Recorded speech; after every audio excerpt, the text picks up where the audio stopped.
Hey, yo. Good morning, good afternoon, good evening, wherever you are, wherever it is. Hello. I'm Matt Mascarenas with Sports Shorts right here on Elevation 5280 Sports, 5280 Sports Radio on Twitter or X, if that's what you want to call it. I don't know if what we're going to call that yet, but we got a fun show today. Training camp is getting started for most of the league. Actually, I take that back. All of the NFL is rolling in training camp right now. I know there was some delay to some camps as officially starting, but I know guys from what I have seen, players have been practicing, teams have been out there getting at it. But today is the first official day of Denver Broncos training camp. But before we get to that, let's tell you the ways you can get at us. Tell you the ways you can get involved. Right now, I am live, so wherever you are seeing this stream live, it's we are on Twitch or X, or not Twitch, Twitter or X, however you want to. I don't. Again, I don't know. Facebook and YouTube. So get in there, get into one of those places, and if you catch the podcast and you want to see the show live, 10:30 Mountain Standard Time is when I do this and I get going. So those are the places you can find us: YouTube, Twitter, or Facebook. Get in there, leave me a comment in the comment section. I'll read your comment. Get involved, have fun, get involved with the conversation. Anyway, the best way you can find everything we do here is E5280 Sports and Lifestyle. That's probably the best place you can get us and check everything we got going out. Podcast, articles, blogs, all you name it, we got it. So if you want to get at me, Matt Mascarenas1 on Twitter and House Dad Matt on Instagram if you want to follow me there as well. But most of the stuff I get involved with is on Twitter.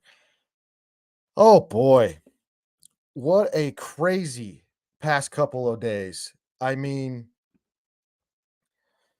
oh boy. We're going to dig right in. We're going to start with the Denver Broncos, NFL as a whole.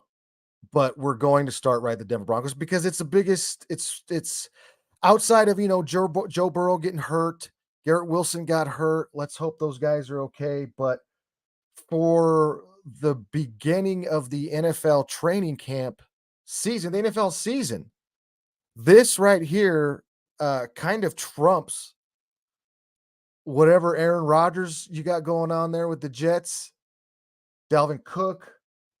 I mean, Lamar Jackson. This is what is front and center right now, and it's the comments made by Sean Payton. If you haven't heard them, you can look them up, I'm sure, and find them somewhere. But what Sean Payton did yesterday was I don't I from the perspective of a head coach, of a new head coach, I understand this. I don't know why he had to do it or he felt like he had to do it this way. That is something interesting. I would love to see what because a guy like that, I don't think he just does things. He does things for a reason.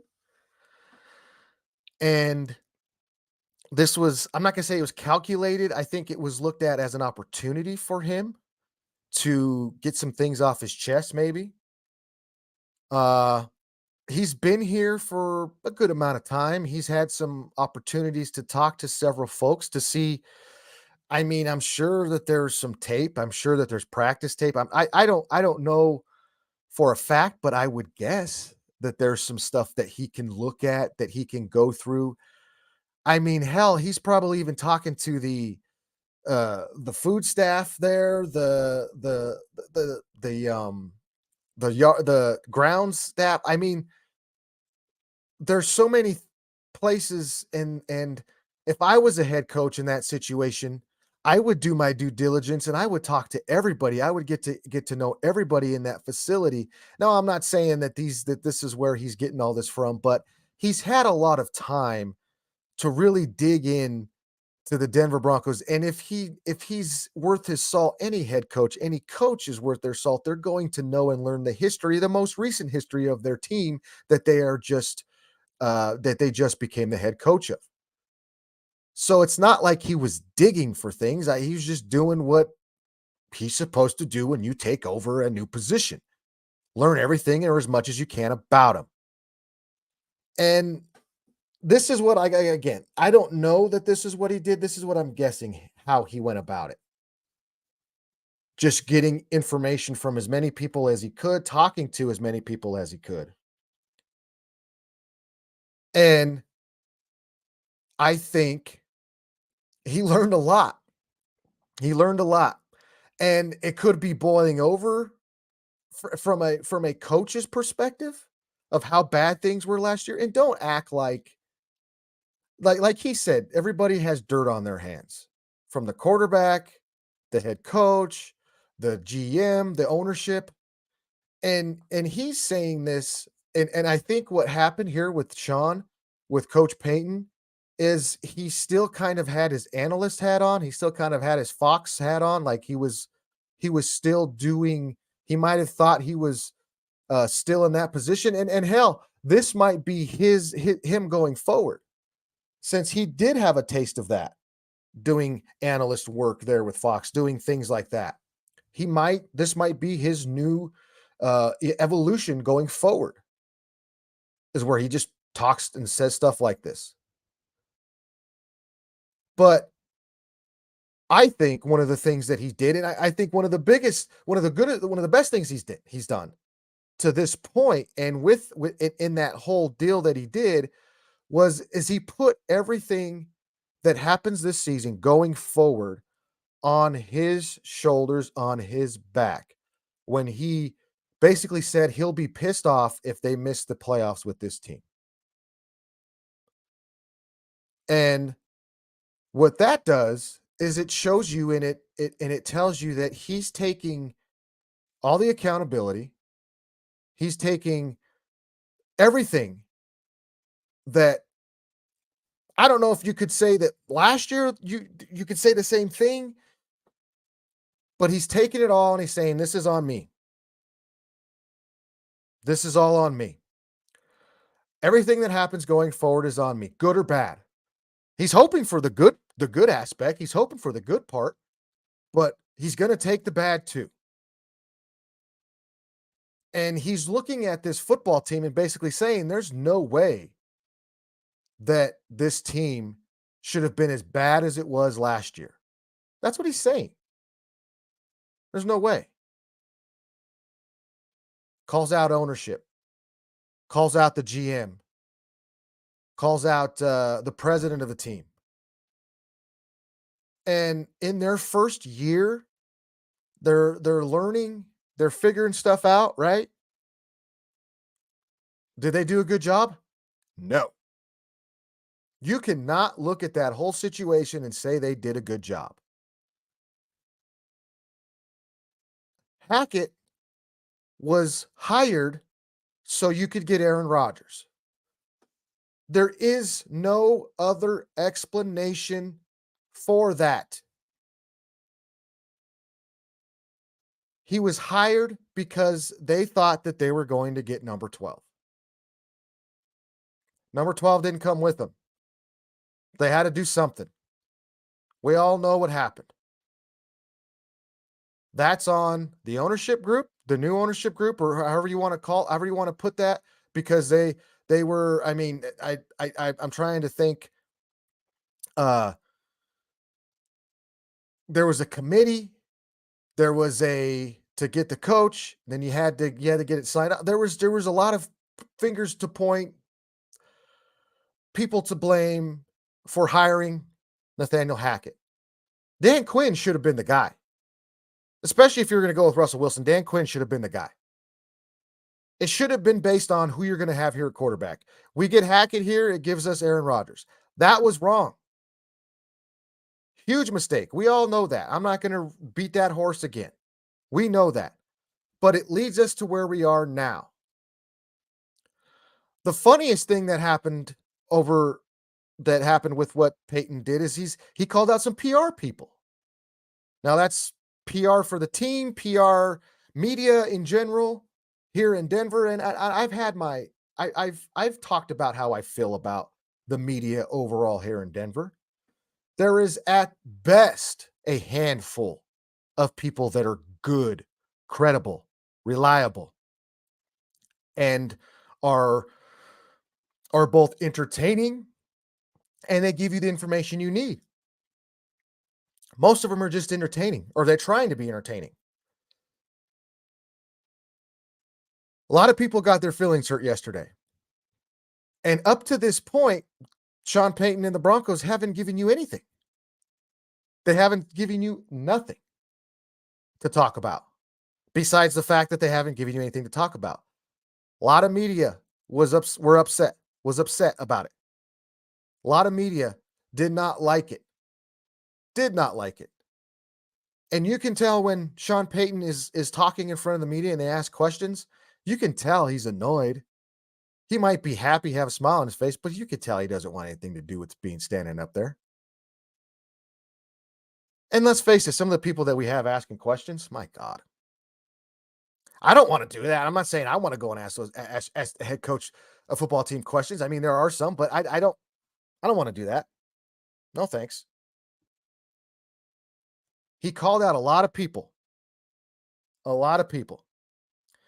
He hurt a lot of feelings. There's people in the media that were who are emotionally unbiased that couldn't comment on it because he talked about some of my friends. I understand, but it's like I see people talk crap about you were 5-12 last year. It was one of the worst football seasons offensively that we've ever seen in the history of the NFL. You can blame Russell. I've blamed Russell Wilson and I blame Hackett. There was a line that Sean Payton used that said, you blame the parents. You don't blame the kid for that. Who's the parents? Payton and Hackett. One thing this does is it makes some of the people in this media market happy is that I don't know if George Payton is going to be here next season. Because if Sean Payton has a successful year and a successful season is going to the playoffs, 10-win playoffs, I think Sean Payton's going to be the de facto GM. Or I wouldn't say de facto, but he's going to be the GM. It's going to be a Bill Belichick situation. It's going to be a Mike Shanahan situation. That's what you're seeing. Sean Payton is taking over this franchise. It is his. John Elway's gone. Peyton Manning's gone. This is Sean Payton's football team. And if he does what I said, he gets 10 wins, goes to the playoffs, hell, if he goes to the I'm telling you, if he does that, it's his team. There's no reason for a GM.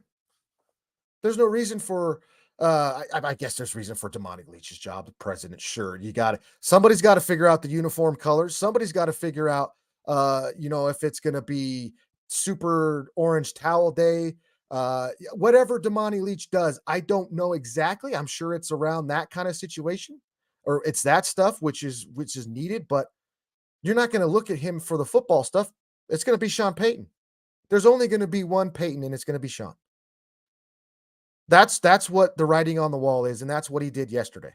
He's walking around with his testicles in a wheelbarrow and saying that he doesn't like feelings, man. And it goes again into where we are, where people, I'm not going to say soft. Soft is getting thrown around so much. It's emotionally unstable. Like nobody knows how to deal with their emotions, so they just don't deal with them. I can't. You hurt my feeling. You hurt the feeling, so I'm just not going to talk about it. Hey, instead of, hey, man, I got a buddy over there. I know he works his ass off. He does a good job, and that's BS that you call him out. Express your emotions. I don't want him to pull my Denver Blanco pass so I can't get in the building anymore. Come on. Emotionally unstable. Express your emotions, man. Everybody does. Don't hide them. Don't hold them back because you're afraid of what somebody else is going to think. That's what Sean Payton's doing. He don't give two rips, man. He said that this was one of the worst, and it was. The guy was fired in 15 games. It was horrible, awful. 15 freaking games he was fired in. You had a horrible, horrible season. Sure, injuries are tough. I know. I get it. But everybody deals with injuries.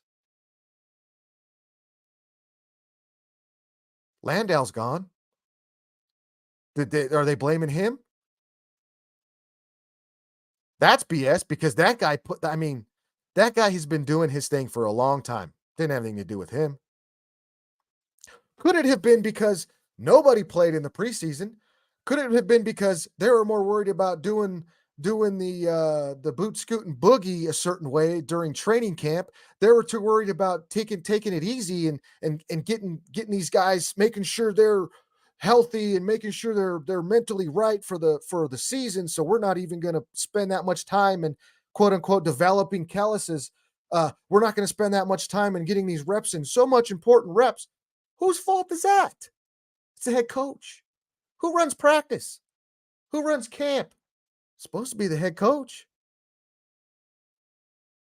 Horrible, horrible job. And then now he's calling out Hackett.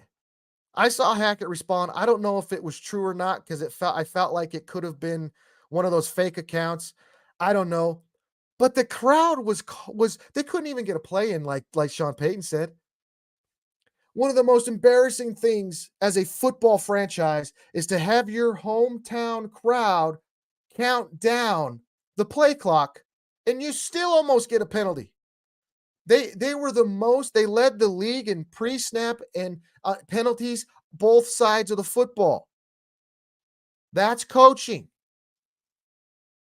That's having your guys prepared. Hackett was horrible at it. Awful. And now he's going to get another job. Watch. I'm telling you, he's going to get another job. It's crazy that the whole point that the whole reason, like, don't get me wrong. Is it kind of bad form for a head coach of the new head coach of a football team to throw the old head coach and the old regime under the bus or to dump on him like that? I mean, sure, there is some kind of there is some kind of um perspective to where that's, maybe you don't do that, right? And especially when you have a little bit of baggage, you went and coached a high school football team, or I don't know, was it a high school football or youth football team? They made a movie about you because you were suspended because you were involved in Bounty Gate. There was a big black eye. There's so much stuff that is in your closet, and you still have the cojones to come out and bash somebody else, bash another head coach, another program. That's ballsy. Like I said, is it right? Is it wrong? It depends on which way you look at it. And then you had Quarterback Collective on Twitter or X come out and post a old ass video of Sean Payton doing bong rips. And which is funny because if you know anything about the Quarterback Collective, it was all over yesterday, Twitter and everything. It is a Mike Shanahan coaching tree. It is one of those coaching trees. They run all that. Your boy Mike McDaniel was on the sidelines ripping a vape pen.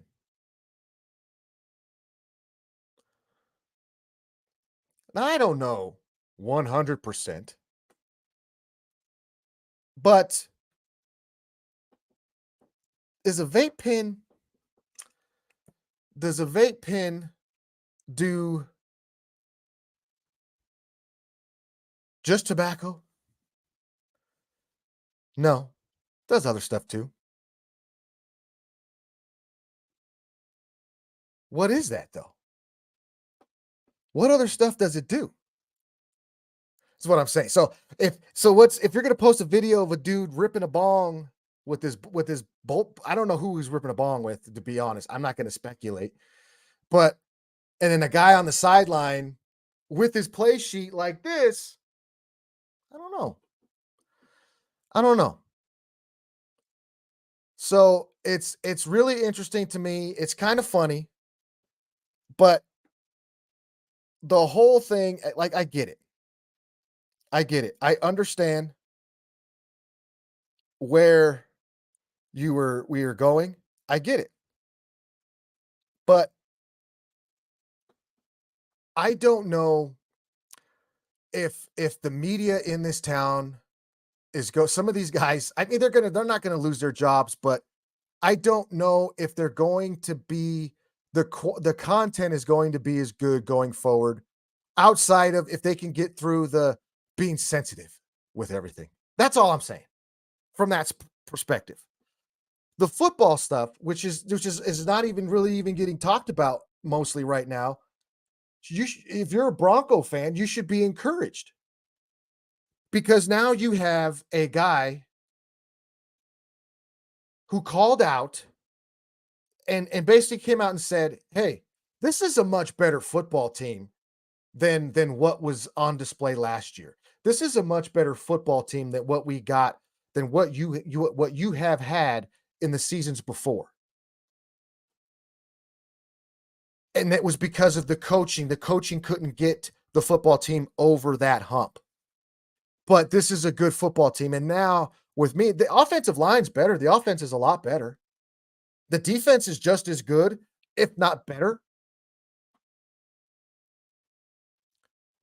And I'm just saying, Bronco fans, don't let and whoever you're listening to out there, whatever station, whatever podcast, whoever you're following, there are some things that it's like, don't let that take away from what's going to be on the football field, which I think is going to be a better football team because finally you have a dude that has done this before, won a Super Bowl.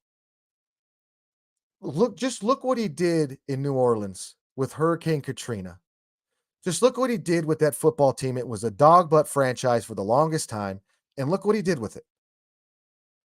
The Denver Broncos have been a dog butt franchise since they won the Super Bowl. Since Peyton Manning retired, they have been a dog butt franchise. And don't tell me, I don't want to hear any argument. This team has been a dog butt franchise since then. Finally, they got a new owner in last year. Finally, they got somebody in here that knows how to run a football team. Thank you. Moving on. CU Boulder, the Buffaloes, Coach Prime, they got a new home. They're going back. I guess I should say they're going back home. The Big 12. I think it's 2010, 2011 since they've been in the Big 12, but they make the decision to jump conferences. It was voted unanimously. They are in. They are going to go to the Big 12. $35 million TV contract, I believe, is great. It's great for Coach Prime. He's a Texas guy. Give him that Texas pipeline. He's got ties into Florida. Give him that Florida pipeline. There's so much that opens up for Coach Prime and the Colorado Buffaloes in the Big 12 with football and basketball. Nobody's talking about basketball. Ted Boyle's a big freaking Big 12 guy. It could put a little bit more pressure on Ted Boyle, but we're going to get into the basketball season when the basketball starts because I think there could be some pressure coming on him. He's got a pretty good class coming in. He's got some guys that are anyway. We'll get into that later, but I think it'd be good. Could be good for CU basketball as well. But there was still Still some that were upset. Oh, Rick George ruins the Buffaloes again. Why are they doing this? Why are they moving? Blah, blah. It's a sinking ship. The Pac-12 is talking about adding CSU, San Diego State. What other? There was a couple of really with USC and UCLA booking it to the Big Ten. I would like to go to the Big Ten because I want to play Iowa again. I want to play Texas again. I want to, or not Texas. I want to play Nebraska again. I want to play those schools. I want to play. I would love that. And again, I'm CU Buff alum by marriage. I spent most of my wife's all of my wife's college. I'm not going to go over, but I am CU alum by marriage. So there. When I say us in that aspect, that's why. I love it. It's great.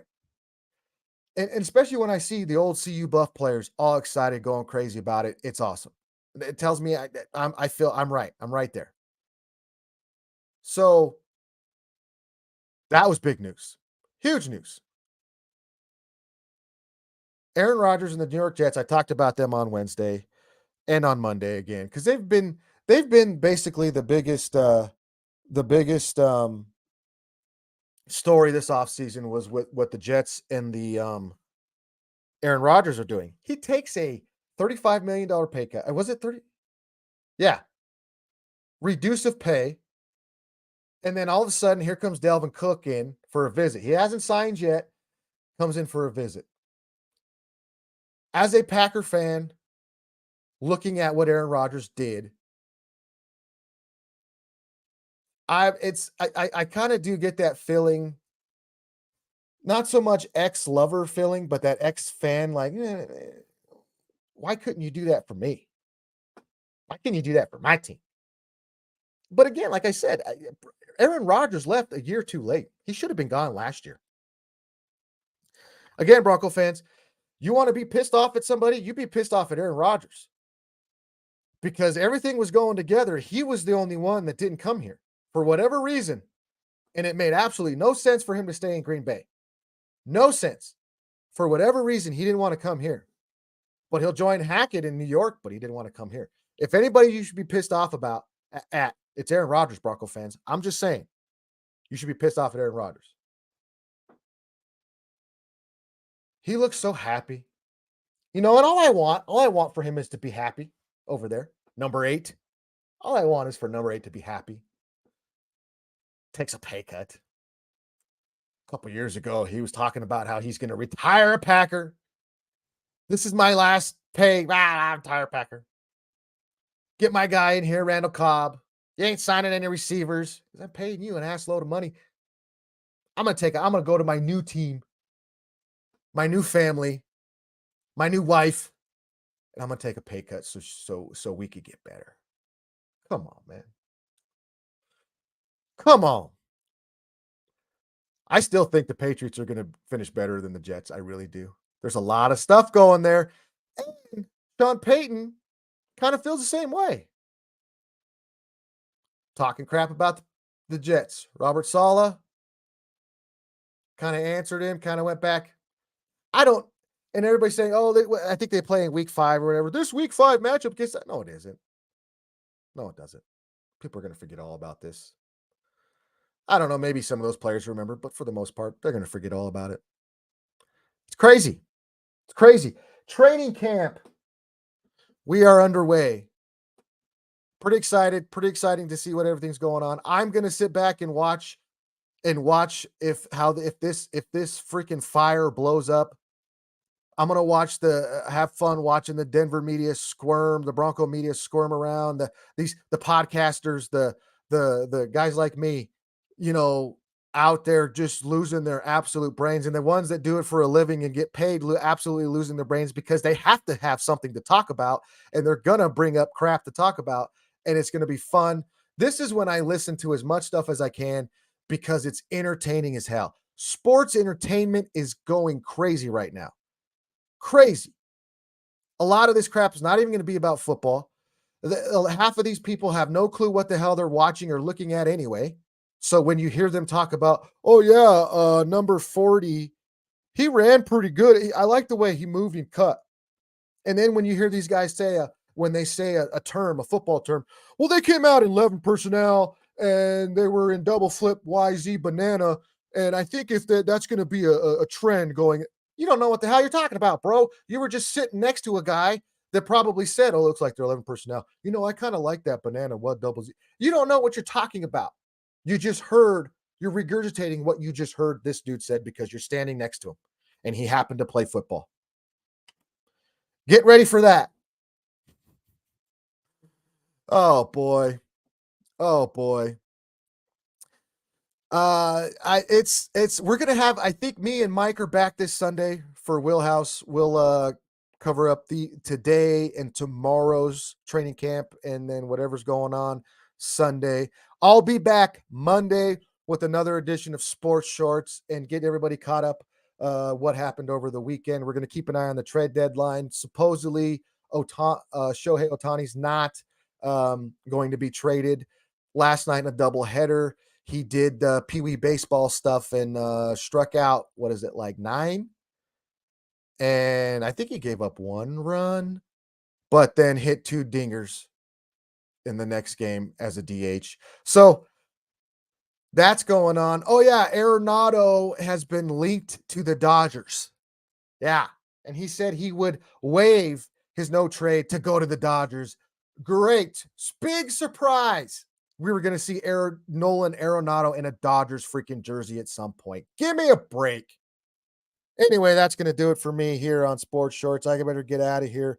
Kind of a short show today, but I got some stuff I got to do. So we got to get at it. Thank you for tuning in. If you did, I didn't look like anybody really did about the show today, live anyway. Podcasting. Hey, like I said, follow me, Matt Mascarenas 1 on Twitter. And if you agree with what I said, if you disagree, get involved. I don't care. I have to have fun. Let's get a banter going. Follow the show. Follow anything else at e5280sports.com. Sports and lifestyle. We got a lot of stuff going on. Check us out Sunday. Me and Michael Spillin. The Wheelhouse is back. It should be back 8:30 or 8 a.m. I'm sorry. We'll get you covered up with everything else going forward. Other than that, that's going to do it for me. There it is. There it was. And there it shall be. Good night now.